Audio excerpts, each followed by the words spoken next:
I sure do love old-timey westerns and gunslingers and tumbleweeds and saloons and such. I just wish I could combine them with my love of survival horror, perhaps even stealth. Johnny, I apologize. I forgot you were there.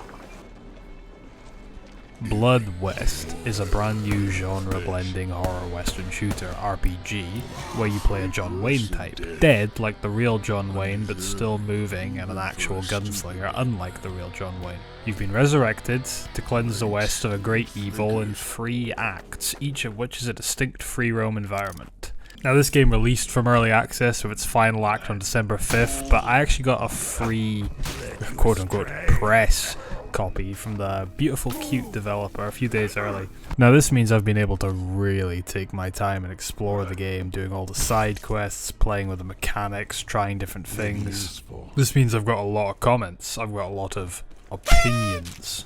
I didn't write down any of these observations as I went like an organised, rational person. I'm doing it by ear, like a detective in a nursing home. I'm dredging up memories. I'll go through the more standout features first, the things that make the game different, and then I'll move on to more general stuff, gunplay, your pacing, your movement. Things that are very important, but obviously don't vary quite as much. You have legs, and so you walk. You also run, shit like that. So first, this game is hard. It expects you to die, and there's no variable difficulty, which I like for reasons I'll go into someday, perhaps even before I expire. It follows a quite Dark Souls-y approach to death, where each time you die it chips away at your soul, build up enough of these soul chips, and you become cursed. These curses include making you asthmatic, giving you Alzheimer's, making you glow in the dark, making you a hemophiliac, and giving you Alzheimer's. The soul flaws?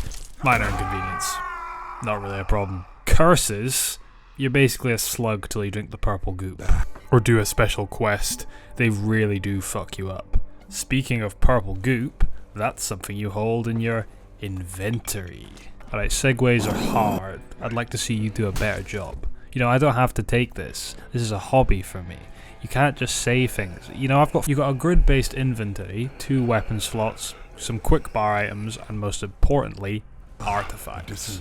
You can have 3 of these miscellaneous, often disgusting trinkets, and they vary from small positive effects to build-defining strengths and weaknesses. Some of the more abusable ones are cursed to stop you from equipping and unequipping them, but for the most part, none of them are outrageously broken, at least none of the ones I found. Same goes for the skill system. Most of them are pretty basic, arguably a little too basic. A lot of melee ones. Don't know how the fuck you play a game where the enemies hit this hard melee only, but fair play. For my build, I went pretty basic headshots and stealth, but there are a few more interesting and daring options. There's your melee, which I already talked about. There's also skills for throwing weapons. Using throwing weapons, not like throwing guns. And being a functional alcoholic, which could be really strong if combined with the right artifacts and equipment. Again, when it comes to your equipment, there are quite a few options, but they only really open up towards the end of the game. The artifacts are kind of the same in that regard. You can have a ton of hot swappable weapons, or you can stick to a couple and carry 1,000,000 bullets, or if you're a creature of avarice,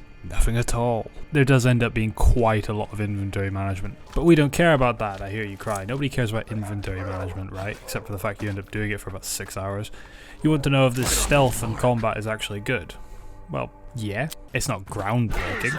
It's not massively fast-paced. You're slow, you're squishy.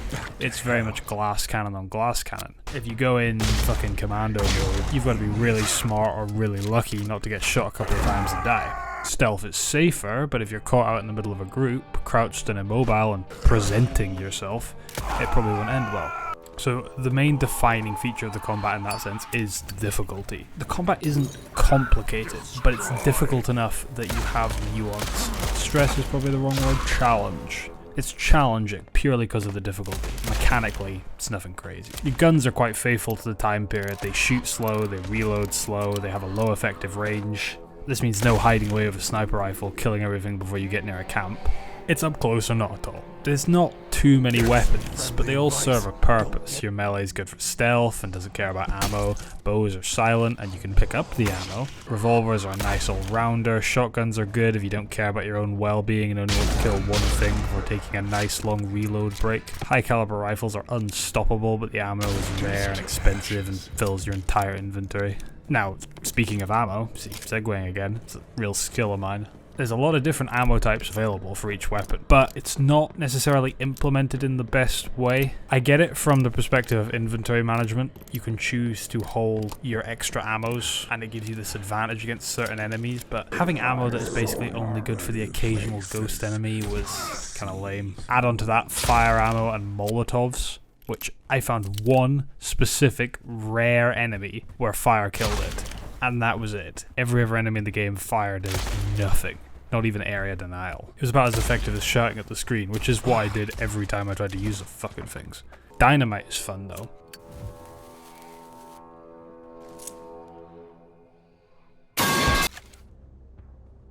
And the crossbow unique ammos are well implemented. You've got a few more choices within them. You've got explosive bolts. But I didn't mind the rare damage ammo.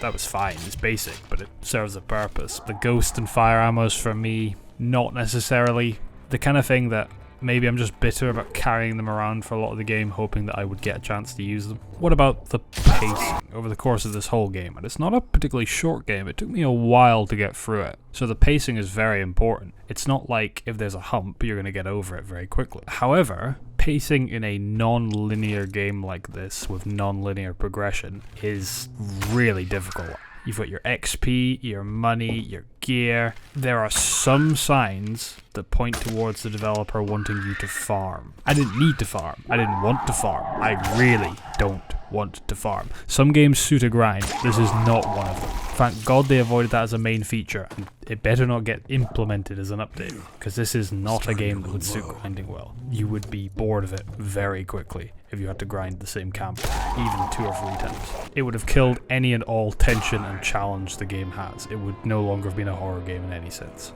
or a survival game. The pacing and progression is mostly gear based because of the artifacts and different weapons, and it's sort of how I would expect up to a point. When you enter a new chapter, your gear is immediately out of date because the chapters don't have level scaling or anything.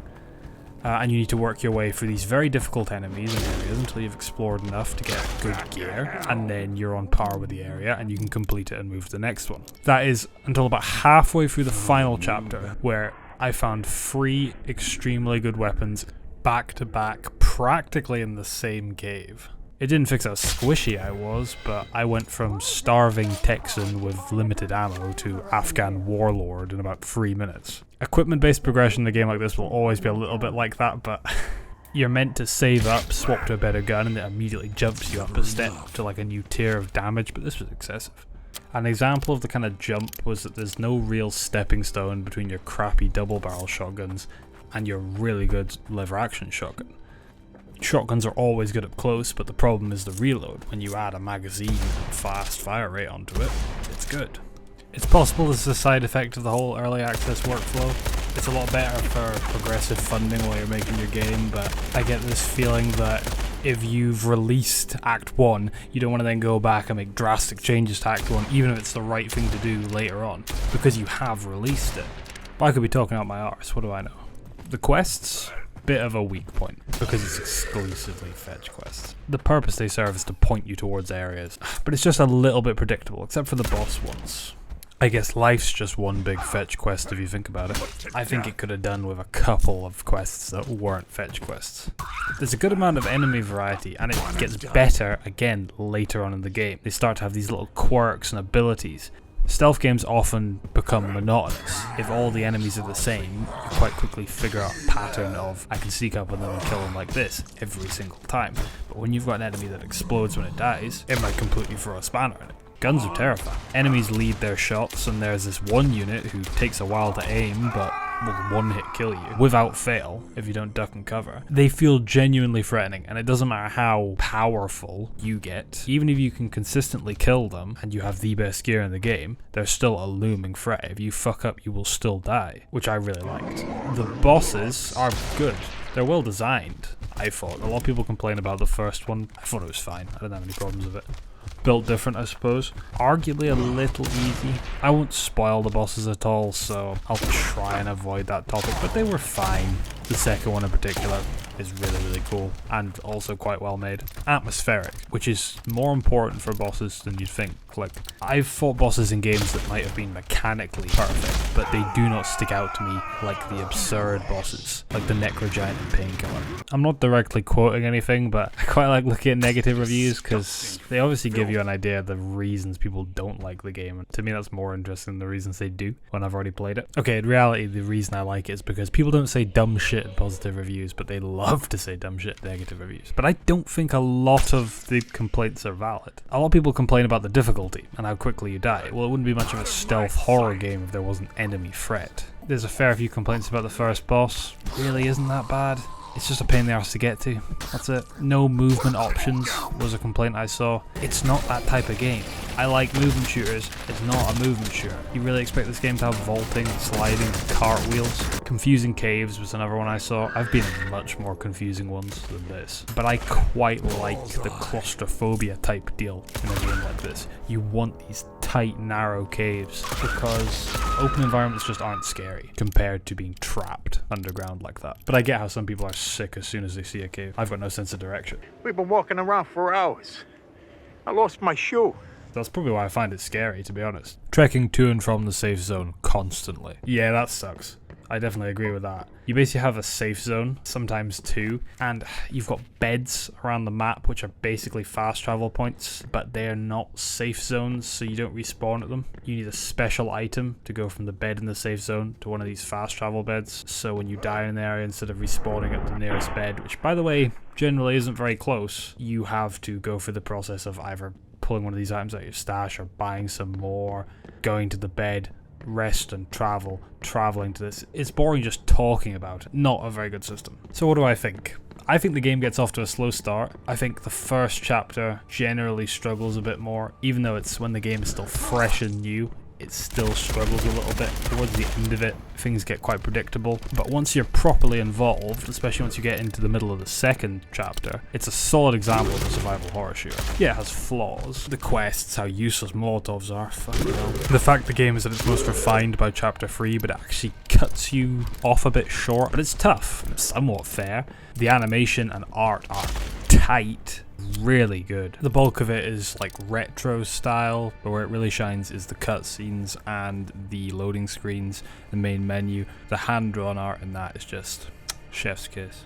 It's definitely not for everyone, but I think there's a large enough collection of people out there who enjoy games like this to recommend it. Also, the dev is actively working on it, so chances are some of the things I'm kind of moaning about will be fixed and made more polished. Also, I love finding a hammer. I love big stupid buffalo rifles. I could do that all day. Honestly, I'd be amazed if this stupid, rambling, incoherent nonsense convinces anybody to do anything, but I got a lot of thoughts going on.